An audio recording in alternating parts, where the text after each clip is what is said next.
Bonjour à tous. Alors, que retenir de l'UE 2.8, processus obstructif?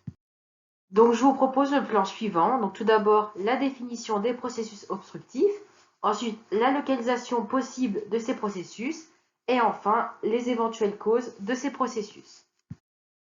Un processus obstructif est un phénomène physiopathologique, donc caractérisé par une obstruction, c'est-à-dire l'apparition d'une gêne ou d'un obstacle à l'intérieur des vaisseaux sanguins, par exemple, ou des conduits ou des organes creux.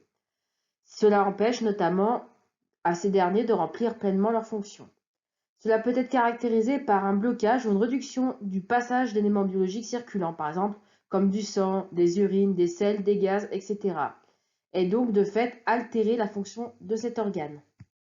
Comme nous l'avons dit dans la diapo précédente, le processus obstructif est un ensemble de manifestations induites par l'obstruction d'un conduit.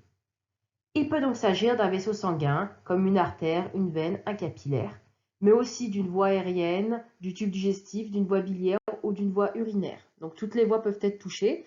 De fait, les localisations possibles d'une obstruction peuvent être tous les vaisseaux, que ce soit veine, artère ou capillaire, donc tous les réseaux circulants intra-organiques.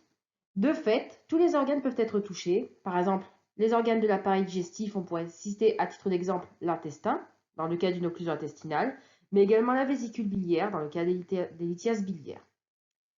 Donc, on peut aussi parler de l'appareil urinaire et également de l'appareil respiratoire et circulatoire. Enfin, voyons les causes possibles d'une obstruction. Donc, cela peut tout d'abord être dû à un caillot, également appelé thrombus, donc qui est une petite masse de sang coagulée, donc qui va boucher un vaisseau et donc produire une thrombose. Donc il y a aussi l'embole. Donc l'embole, c'est un peu l'équivalent du caillot, mais ça peut être aussi du matériel quelconque qui est transporté par le courant sanguin. Donc la différence entre un caillot et une embole, c'est que le caillot aura tendance à être statique et l'embole, ça peut être éventuellement un caillot, mais qui se déplace par le biais de la circulation sanguine.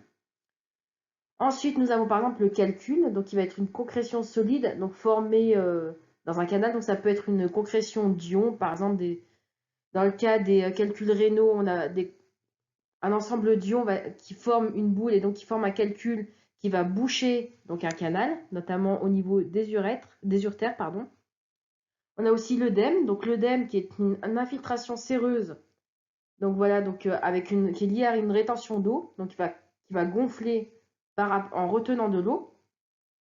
Enfin, on a une torsion, donc ça sera une torsion d'un conduit. Donc on a par exemple les testicules, les ovaires, les intestins, donc qui vont tordre et donc de fait créer une strangulation qui va empêcher le passage de certains éléments biologiques.